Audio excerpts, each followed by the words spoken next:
Assalamualaikum warahmatullahi wabarakatuh. Bismillahirrahmanirrahim. Wassalatu wassalamu ala asyrafil anbiya wal mursalin sayyidina wa habibina Muhammadin wa ala alihi wa ashabihi wa azwajihi wa man tabi'ahu bi ihsani ila yaumiddin, amma ba'd. Alhamdulillah, kita bersyukur kepada Allah Subhanahu wa taala atas segala nikmat dan karunia-Nya. Hari ini kita berjumpa lagi dalam keadaan sehat walafiat. Mudah-mudahan Allah panjangkan usia kita, Allah berkahi umur kita, dan Allah berkahi keluarga kita dan juga bangsa Indonesia. Amin ya rabbal alamin.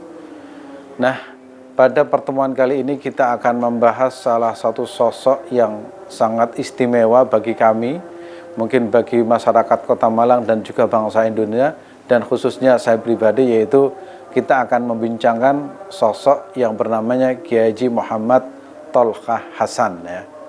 Kiai Muhammad Tolha Hasan itu namanya Tolha, kemudian Hasan itu nama ayahnya. Beliau asal dari Tuban. Seperti anak kecil pada umumnya, beliau belajar kepada para ulama di sekitar Tuban.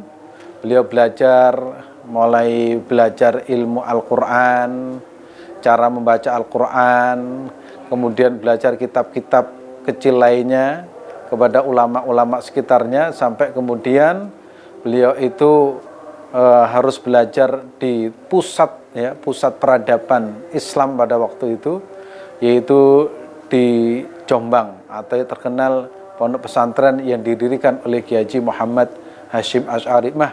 Disitulah beliau itu bergumul dengan para tokoh, bergumul dengan para santri-santri senior, bergumul dengan para ulama-ulama senior pada waktu itu, sehingga akhirnya beliau betul-betul mendapatkan ilmu yang luar biasa dari ulama-ulama yang ada di Jombang.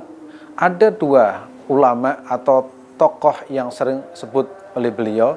Pertama yaitu Kiai Adlan Ali, yang kedua adalah Kiai Idris Kamali. Nah, di sini yang ingin saya cermati adalah ternyata Kiai Haji Muhammad Tolha Hasan di Jombang atau di Tebu Ireng itu mempunyai beberapa teman. Nah, temannya ini semasa mondok di Tebu Ireng itu ternyata menjadi tokoh besar juga. Karena saya pernah berjumpa dengan beliau, yaitu pertama yaitu dengan Kiai Mustafa Ya'qub yang pakar hadis.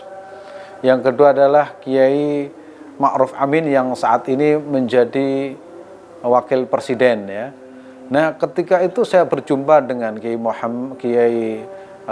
Ma'ruf Amin dan juga Kiai Mustafa Ya'qub, dan saya pernah mengantarkan beliau ke kediaman Kiai Haji Muhammad Tolha Hasan di Singosari. Ada sesuatu yang menarik terhadap apa yang disampaikan oleh Kiai Haji Muhammad Tolha Hasan. Ternyata saat belajar, saat berguru, mulai ilmu dasar sampai ilmu yang tinggi, yaitu kitab yang terkenal, yaitu kitab Ihya Ulumuddin kepada Kiai Idris Kamali. Ada sebuah kisah yang menarik dan ini tidak pernah saya akan lupakan, ya. Suatu saat Kiai Haji Muhammad Tolha Hasan datang kepada Kiai Idris Kamali. Yai, kami sudah belajar berbagai disiplin ilmu, mulai ilmu nahwu, ya, ilmu sorf, ya, ilmu hadis, ilmu tafsir, dan ilmu-ilmu yang lain. Maka tiba saatnya kami ingin belajar kitab Ihya Ulumuddin. Itulah apa yang disampaikan oleh Kiai Haji Muhammad Tolha kepada Kiai Idris Kamali. Karena Kiai Idris Kamali itu bukan kiai biasa, tapi beliau itu pernah lama belajar di Mekah, dan beliau itu termasuk salah satu menantu kesayangannya Kiai Haji Hasyim Asy'ari, yang tentu saja hampir semua bidang ilmu atau disiplin ilmu dikuasai. Bahasa Arab, ya, ilmu balaghah, ilmu mantik, ilmu hadis, ilmu tafsir, ilmu fikih, bahkan yang tertinggi dalam dunia tasawuf yaitu ilmu Ihya Ulumuddin yang ditulis oleh Imam Al-Ghazali.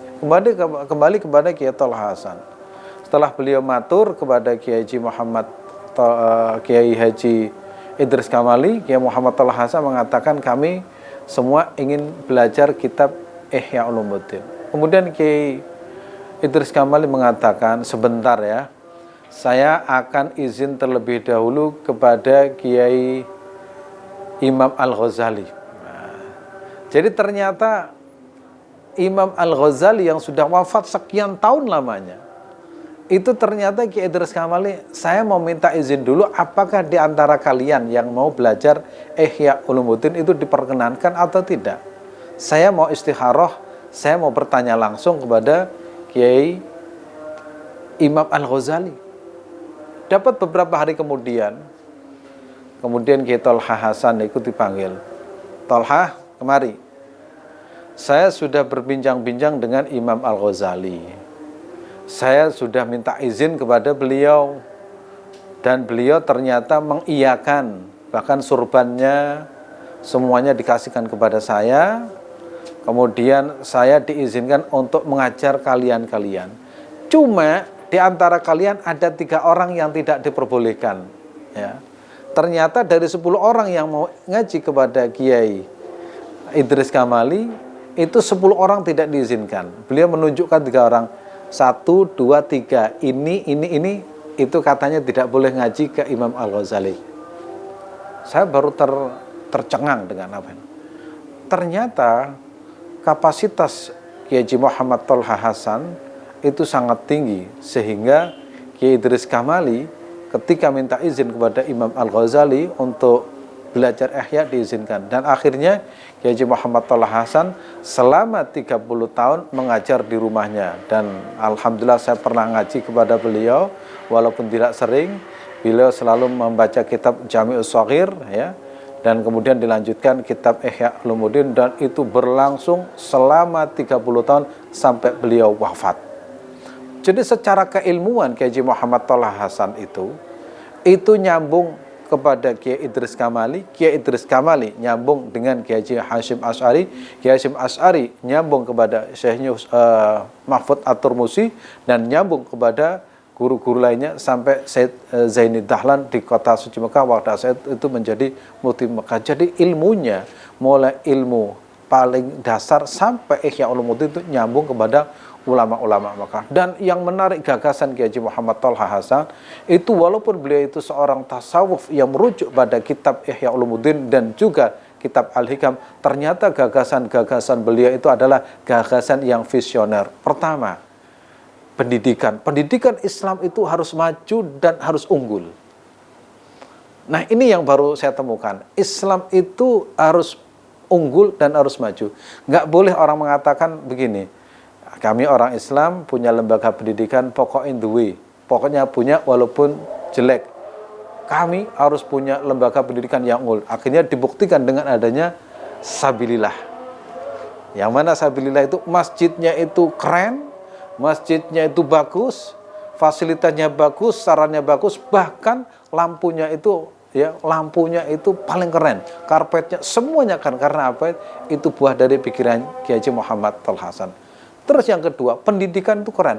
Maka Kiai Haji Muhammad Tolha Hasan itu sosok yang memberikan inspirasi kepada umat Islam di Indonesia dan pada umumnya mungkin dunia. Pendidikan itu harus maju, sehingga ada pendidikan Islam Sabilillah mulai tingkat SD, SMP, SMA, boarding school. Nah, ini adalah gagasan Kiai Haji Muhammad Tolha. Dan ketiga, kata ya Tolha, harus punya lembaga kesehatan. Maka dibuktikan dengan apa? Rumahnya didesain sebagai rumah sakit. Bahkan beliau punya gagasan mendirikan rumah sakit Unisma. Dan kemudian kami di Lazis Sabilillah ada SMS, ya, Sabilillah Medical Center. Dan ini adalah gagasan-gagasan Kiai Haji Muhammad Tolha Hasan. Dari beliau itu seorang sufi yang merujuk kepada kitab Ihya Ulumuddin, yang kedua kitab Al-Hikam, tapi gagasannya visioner. Dan beliau juga sebagai seorang politisi, beliau itu sebagai seorang dai, beliau itu sebagai penceramah, beliau itu sebagai orang desain pendidikan, dan beliau itu adalah murabbi atau pendidik-pendidik kami. Dan akhirnya kami semua merujuk pada pemikiran-pemikiran Kiai Tolha Hasan. Dan sampai saat ini kita bagaimana bisa membumikan pemikiran-pemikiran Kiai Haji Muhammad Tolha sehingga menjadi nyata dalam bentuk pendidikan, lembaga yang unggul, menjadi nyata masjid yang visioner, masjid yang betul-betul memberikan manfaat kepada lingkungan, dan juga adanya rumah sakit, adanya klinik, adanya puskesmas yang memberikan manfaat kepada masyarakat sebanyak-banyak. Dan ini adalah buah pikiran Kiai Haji Muhammad Thalha Hasan. Termasuk yang pernah menjadi viral dan fenomenal adalah boarding school atau pendidikan sehari, full day school. Dan ini satu-satunya gagasan yang orisinil dari Kiai Haji Muhammad Thalha Hasan. Terima kasih. Wabillahi taufiq. Wassalamualaikum warahmatullahi wabarakatuh.